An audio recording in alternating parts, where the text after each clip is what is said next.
명절하면 늘 생각나는 것이 있는데 그것은 고향이라고 하는 것입니다. 나의 살던 고향은 꽃피는 산골, 산골이 고향인 분도 계시고 내 고향 남쪽 바닷가가 고향인 성도님도 계실 것입니다.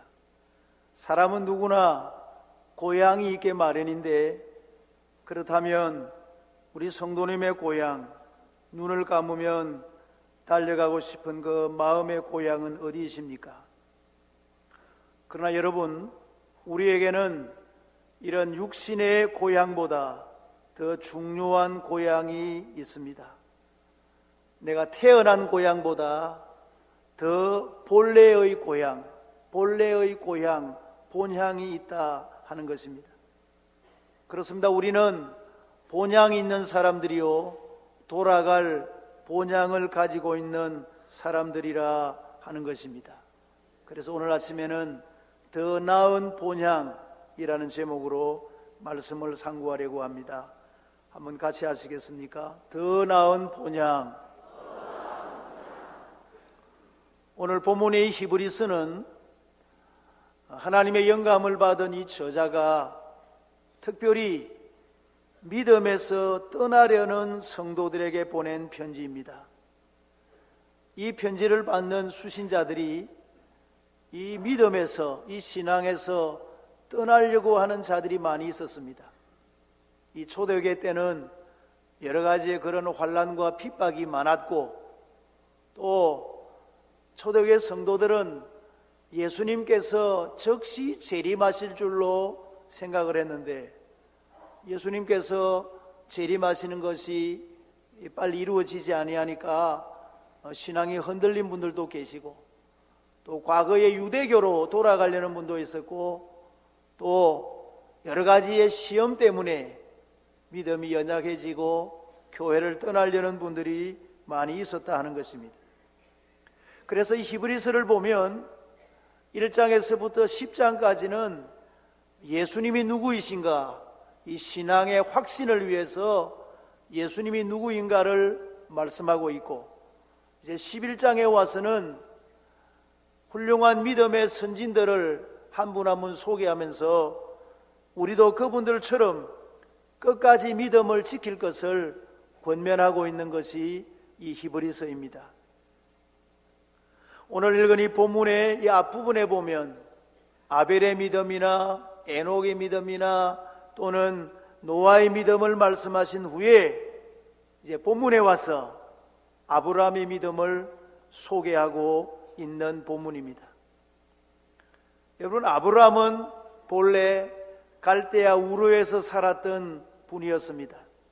그의 아버지는 유대인의 전통에 의하면 우상을 만들어서 파는 우상 장수였습니다.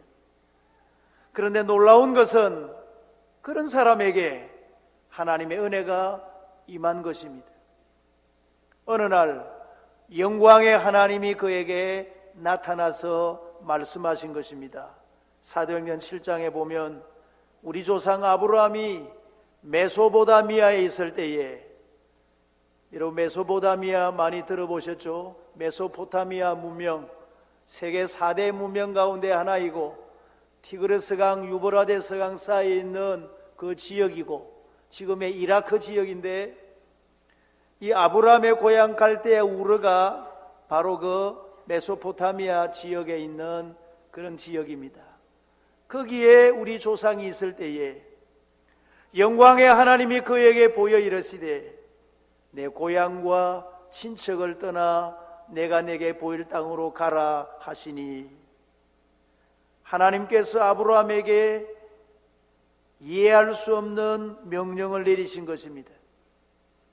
아브라함이 명령을 순종하기에는 너무도 어려운 명령이었습니다. 왜냐하면 고향을 떠나라는 것은 지금까지의 삶의 터전인데 이것을 버리고 떠나는 것이 쉬운 일이 아니고, 친척을 떠나라는 것은 과거는 전부 시족 중심의 사회인데 그 시족들을 버리고 떠난다는 것은 너무너무 위험하고 힘든 일이고, 특별히 내가 너에게 보일 땅으로 가라, 어디로 가는지도 알지 못한 채 하나님께서 가라고 명령하는 곳을 따라서 아브라함이 고향을 떠나가는 것은 쉬운 일이 아니었습니다만은 그 이해할 수 없는, 너무도 힘든, 어처구니 없는 명령이었지만은 놀라운 것은 아브라함이 그 명령에 순종했다고 하는 것입니다.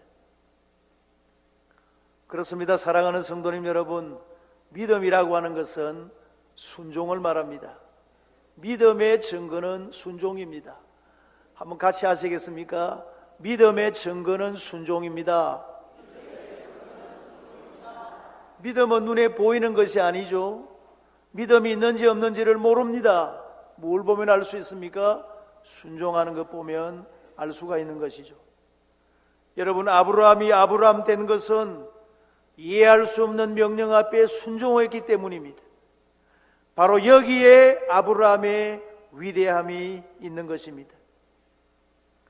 그런데 재미있는 것은 그때부터 아브라함은 세상을 떠날 때까지 한평생 동안 한 번도 고향에 돌아가 보지 못하고 타향살이만 하다가 세상을 떠난 것입니다. 이 믿음의 조상 아브라함이 나그네처럼 타향살이만 하다가 세상을 떠났다 하는 거예요.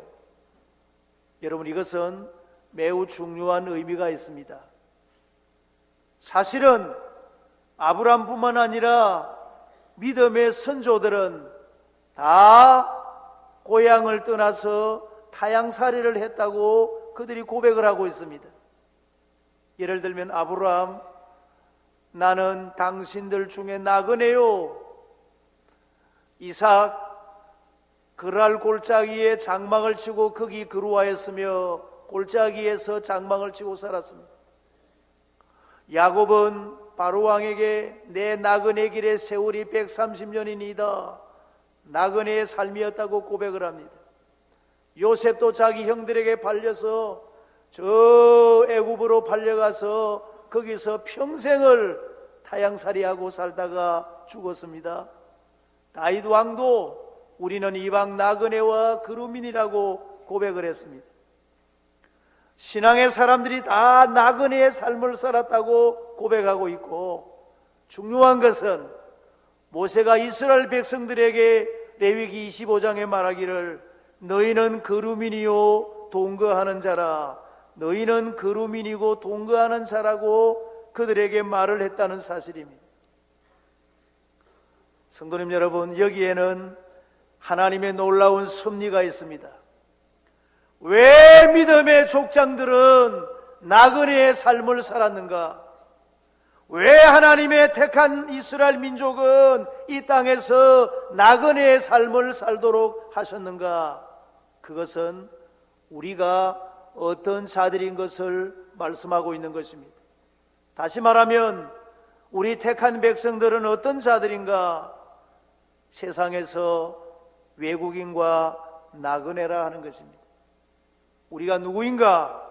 우리는 이 세상에서 외국인과 나그네라고 하는 것을 보여주는 것입니다. 한번 같이 하시겠습니까? 우리는 이 세상에서 외국인과 나그네입니다. 오늘 본문 13절에 이 사람들은 땅에서는 외국인과 나그네임을 증언하였으니, 아브라함을 비롯한 이 믿음의 조상들은 이 세상에 살면서 무엇을 증거하며 살며 무엇을 증언하며 살았는가 하면 우리는 외국인입니다. 우리는 나그네입니다. 우리에게는 돌아갈 본향이 있습니다. 라는 것을 증거하며 증언하며 살았다 하는 것입니다. 믿음의 사람들은 이 세상을 살면서 무슨 의식을 가지고 살았는가 하면 외국인 의식과 나그네 의식을 가지고 살았다 하는 것이죠. 여러분, 외국인이 무엇입니까? 외국인은 남의 나라에 임시로 머무는 사람을 외국인이라고 합니다. 나그네는 남의 땅에 일시적으로 머무는 사람을 나그네라고 말하는 것입니다. 지금 우리나라에 많은 외국인들이 들어와 있습니다. 외교 사제들도 있고 노동자들도 있고 바이어들도 있고 많은 외국인들이 들어와 있는데, 이분들이 자기들의 임무를 다 완수하고 나면, 아니면 본국에서 돌아오라고 소환령이 내려오면 다 자기들의 나라로 돌아갈 외국인들이라 하는 것입니다. 우리 성도들도 마찬가지죠. 우리가 지금 이 세상에 발을 붙여서 살아가고 있지만은 본국에서 소환령이 오면 하나님께서 돌아오라 돌아오라 그렇게 명령을 내리시면 우리는 한 사람도 예외 없이 다 돌아가야 할 자들이라는 것입니다. 우리가 사람이 죽으면 돌아가신다 그렇게 표현을 하는데 매우 적절한 표현입니다. 정말 돌아가신 거예요. 왔던 곳으로 돌아가신 거예요. 본향으로 돌아간 거예요. 우리는 돌아가야 할 외국인과 나그네라 하는 것입니다. 그래서 오늘 본문 14절에 그들이 같이 말하는 것은 자기들이 본향 찾는 자임을 나타냄이라. 본향을 찾는 나그네들이라 하는 것입니다. 옛날 어르신들이 연세가 드신 분들을 이제 가리켜 70객이라 80객이라 이런 말을 쓰셨습니다. 70객이라는 말은 70년 동안 나그네의 삶을 사셨다. 80객은 80년 동안을 나그네의 삶을 사셨다. 이런 말씀이죠. 얼마나 지혜로운 말씀이고 멋진 표현입니까? 우리가 분명히 깨닫고 살아야 할 것은 우리는 이곳이 영원히 살 곳이 아니라 이 세상은 외국인과 나그네의 삶을 잠시 머물 세상이라는 것을 잊지 마시기를 주님의 이름으로 축원합니다. 그러면 우리는 이 세상에서 어떻게 살아야 하는가? 우리가 외국인과 나그네이기 때문에 어떻게 살아야 하는가?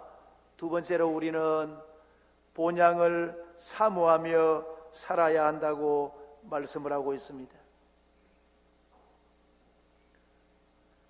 아브라함에게 고향이 있었습니다. 갈대아 우르라는 정들고 추억이 있는 문화의 발상지, 어릴 때 같이 놀던 친구들과 친척들이 모여 살고 있는 그 고향이 그에게는 있었지만은 그는 그 고향으로 돌아가지 않았습니다. 15절에 그들이 나온 바 본향을 생각하였더라면 돌아갈 기회가 있었으려니와 그들이 이제는 더 나은 본향을 사모하니 곧 하늘에 있는 것이라. 고향으로 돌아갈 생각을 가졌더라면 돌아갈 기회가 있었지만은 아브라함은 그렇게 하지 않았습니다. 그 이유가 무엇인가 하면 이제는 더 나은 본향을 사모했기 때문에, 더 나은 본향을 사모했기 때문에 육신의 고향으로 돌아가지 않았다는 것입니다. 나온 바 고향보다 더 나은 본향이 그에게 있었기 때문에, 여러분 그 본향이 어디입니까? 어디에 있는 것이라? 어디에 있는 것이라? 하늘에 있는 것이라. 하늘에 있는 것이라. 천국 본향. 천국 본향을 사모하며 살았다 하는 것입니다. 이번에 고향에 다녀오지 못한 분들도 계실 것입니다. 고향이 너무 멀어서 못 간 분도 계실 것이고, 고향이 이북이 되어서 가고 싶어도 가지 못하는 성도님들도 계실 것입니다. 나온 바 본향을 생각하면 돌아가고 싶은 마음이 있지만 우리에게는 더 나은 본향이 있음을 믿으시기를 축원합니다. 사랑하는 성도님 여러분, 이 시간 하나님 말씀 앞에 우리가 겸손하게 질문하는 것은 우리가 과연 더 나은 천국의 본향을 얼마나 사모하며 소망하며 살아가고 있는가 하는 것입니다. 예수님께서 내가 너희를 위하여 처소를 예배해 놓았다고 말씀하시는 그 천국의 본향, 우리 앞서간 신앙의 선배들이 믿음을 지키며 승리하고 저 천국에서 구름같이 둘러서서 우리를 지켜보고 있으면서 여러분들도 우리처럼 신앙의 경주를 잘 달리고 여기에 오시오 우리를 지켜보고 있는 저 아름다운 저 천국을 얼마나 우리가 소망하며 살아가고 있는가 하는 것입니다. 해외여행을 가보신 분들은 경험이 있으실 것입니다. 호텔이나 숙소에 투숙을 하게 되면 반드시 숙박계를 쓰게 되어 있습니다. 대체로 세 가지를 기록을 합니다. 당신은 어디에서 왔습니까? 둘째, 당신은 무엇을 하러 왔습니까? 셋째, 당신은 어디로 다시 돌아갈 것입니까? 이 세 가지를 반드시 기록을 하게 되어 있습니다. 모든 나그네는 이 세 가지의 질문에 대하여 대답을 해야 된다는 것입니다. 이 아침에 우리 성도님들에게 이 질문을 드리고 싶습니다. 대답을 해보시기 바랍니다. 우리 성도님은 어디서 오셨습니까?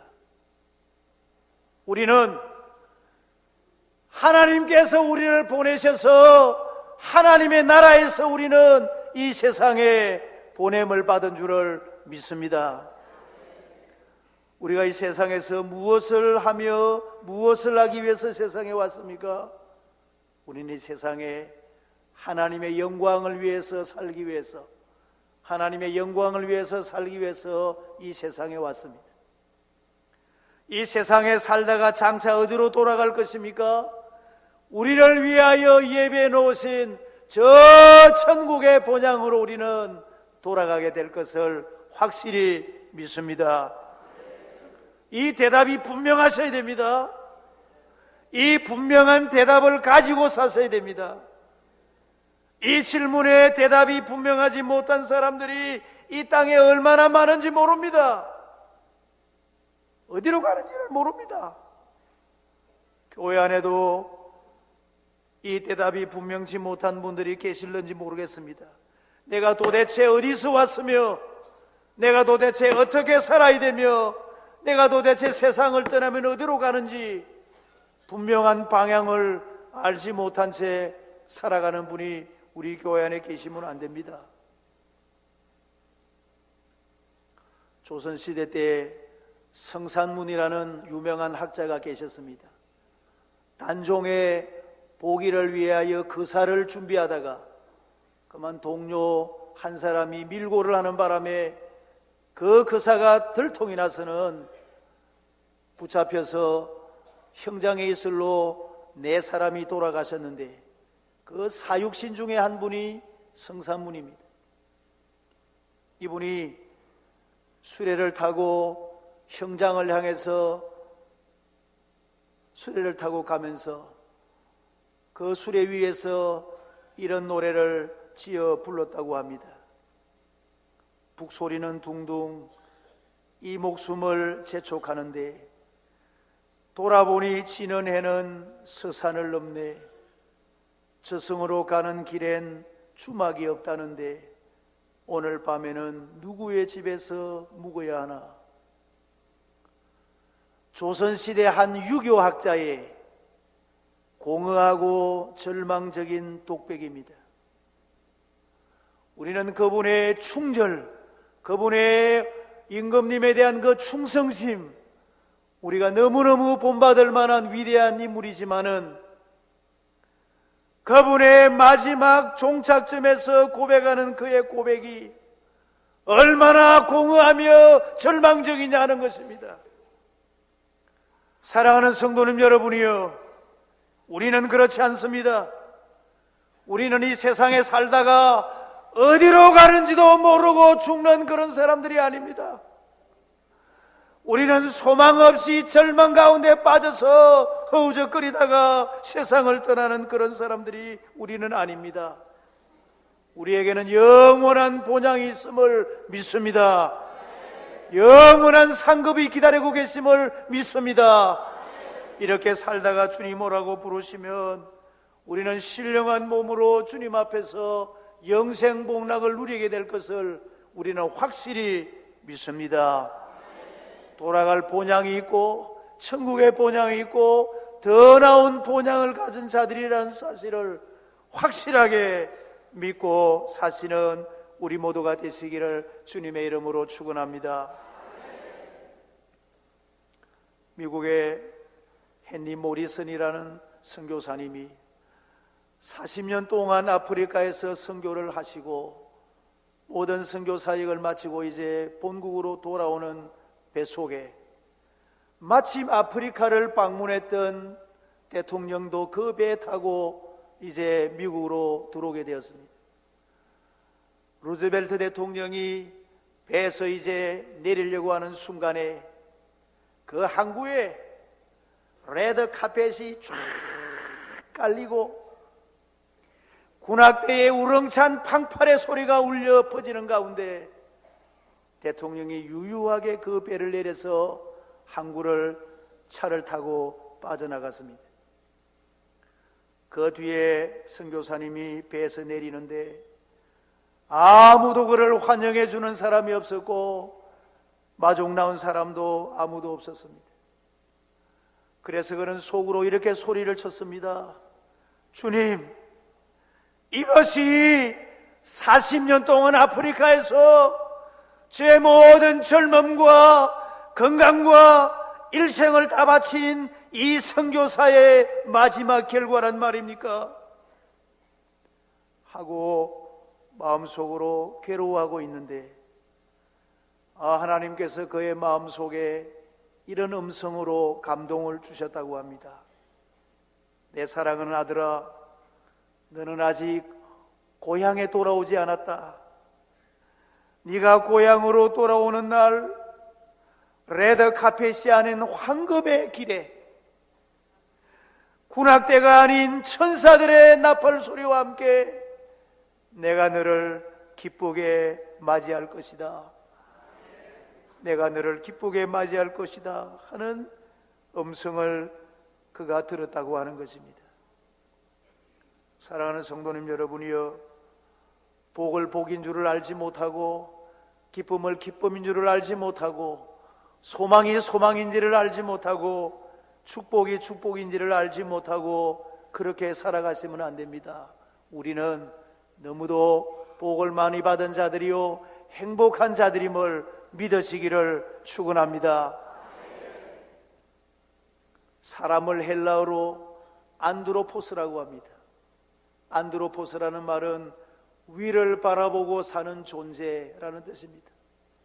짐승들을 보십시오. 짐승들은 다 땅을 내려다보고 있습니다. 전부 개도 그렇고 소도 그렇고 땅을 바라보고 삽니다. 짐승들은. 사람은 안드로포스, 위를 바라보고 살아가는 존재입니다.